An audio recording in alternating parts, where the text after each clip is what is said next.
Thank you for choosing Yeastar. This video will provide you with a tutorial on how to do the hardware installation for our Yeastar P Series PBX properly. We're going to present the process step by step. For P Series PBX, we have three models: P550, P560, and P570. For this video, we'll take a standard P570 as an example. Usually, when we have a brand new factory equipment, the first thing we're supposed to do is to check the package contents and make sure that we've received all the items. If there's any problem, contact the equipment provider.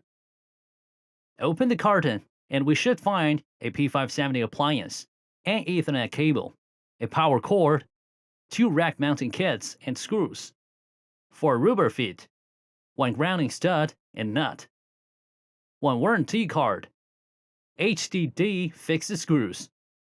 The disc-locked bracket is only available on P560 and P570. The system capacity of P Series PBX is scalable with its modular design. In other words, we can install different modules on the PBX to expand features. One S2 module provides 2 FXS ports. One O2 module provides 2 FXO ports. On a 2G, 3G, or 4G LTE module, we can install the same card as a trunk. One SO module offers an FXO port and an FXS port. One B2 module offers 2 BRI interfaces. All these modules can be inserted on an EX08 expansion board. Each unit of EX08 expansion board has 4 slots on which we can install modules. Each slot is connected to 2 RJ11 ports on the front panel. As for the EX30 expansion board, it can provide an E1, T1, or J1 interface. D30, if we install it on the PBX, we can expand 100 users and 30 concurrent costs additionally. Yet mind that the expansion board in D30 can be installed on P560 and P570 only. If we have bought some modules, please open the package and check if the module pins are bent or broken, and the number of all modules. We'll also have an antenna if we have bought a 4G LTE module.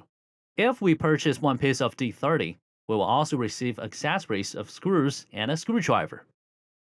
Having checked the PBX and all accessories, we can start installing the expansion board and modules. Make sure to keep the power unplugged during the whole installation process. Otherwise, there might be a risk of electric shock. Please be cautious about that. On the front panel of P570, there's an NFC chip behind the Yeastar logo, which allows us to tap NFC-capable mobile spec against it to quickly configure network settings. Please check the linked video for a detailed operation process. There are 2 empty boards. We can take off their covers and insert 2 expansion boards, while there's only 1 expansion board supported on P560. Turn to the back panel, there are some ports and LED indicators. From left to right, they are, respectively, reset button, which can reset the system to factory settings when pressed, power indicator, system indicator, SD slot, USB slot, WAN port, LAN port, console port, 6 antenna sockets, power switch, power inlet, and protective earth.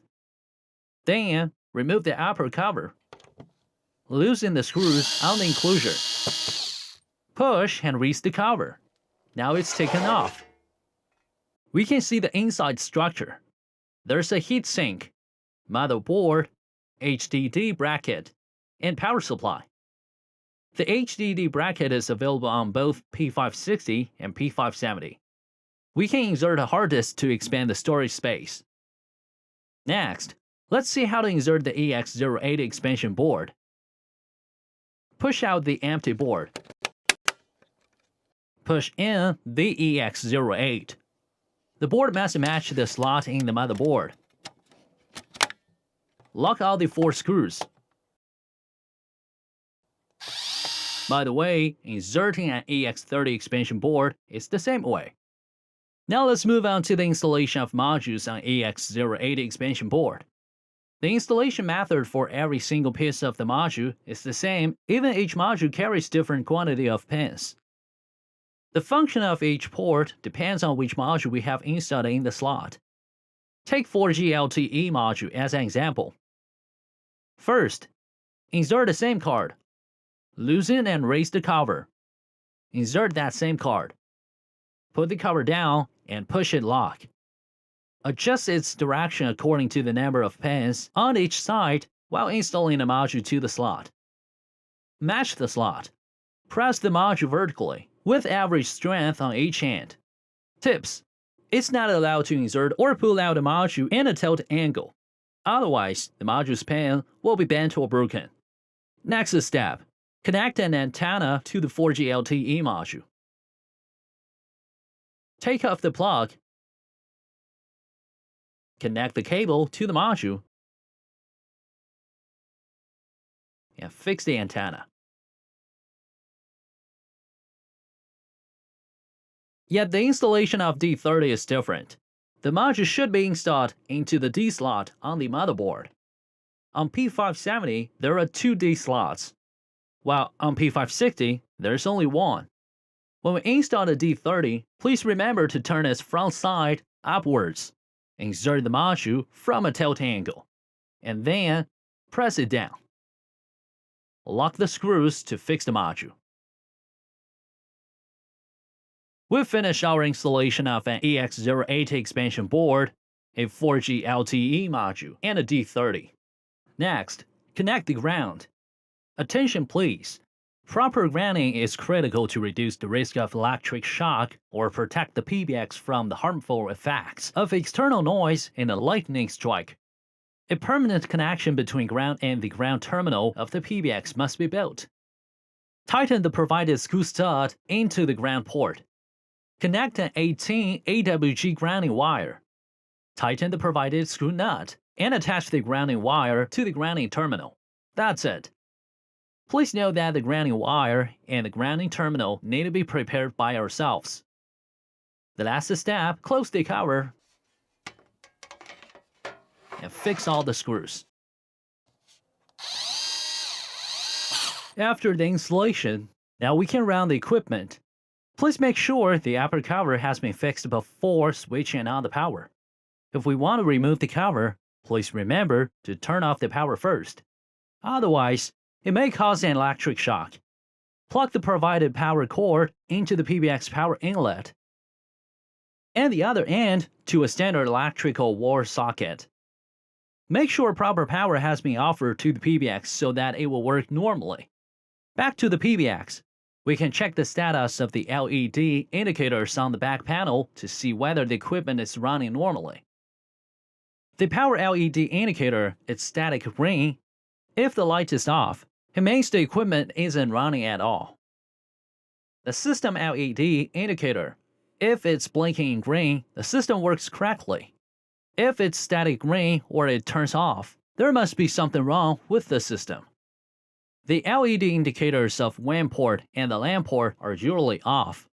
If connected to a network at 1000 megabits per second, the light will turn static green. If connected to network at 10 to 100 megabits per second, the light will turn static orange. We can see if modules installed are running normally by checking the status of the LED indicators on the front panel. Once we switch on the power, all LED indicators will turn orange for a few seconds, and then black out for a few seconds as well. The system can start working normally when indicators turn to a color that depends on the installed module. As we've mentioned, the 4G LTE module is installed in the slot 1, so the corresponding interfaces are port 1 and port 2. Normally, the indicator of port 1 is static red and port 2 is off. If port 1 blinks slowly in red, it says there's no SIM card inserted in this module. If we have installed the S2 module, the 2 indicators are green. If it's the O2 module, the indicators are blinking slowly in red. When connected to a PSTN landline, the light will turn static red. If it's SO module, port 7 is FXS port, while port 8 is FXO port. So port 7 is static ring while port 8 is blinking slowly in red. If it's B2 module, the indicators are blinking slowly in orange. When connected to BRI trunk, the lights will turn static orange. If all the indicators are out of working all the time, it means all the modules haven't been started correctly. We need troubleshooting. If all LED indicators are working normally, we can log in and start configuration. That was all we have for Yeastar P Series PBX basic installation. Thank you so much for watching. Please don't forget to subscribe. Check our linked videos for more details of system configuration. For more Yeastar updates, visit our website www.yeastar.com or follow our social media.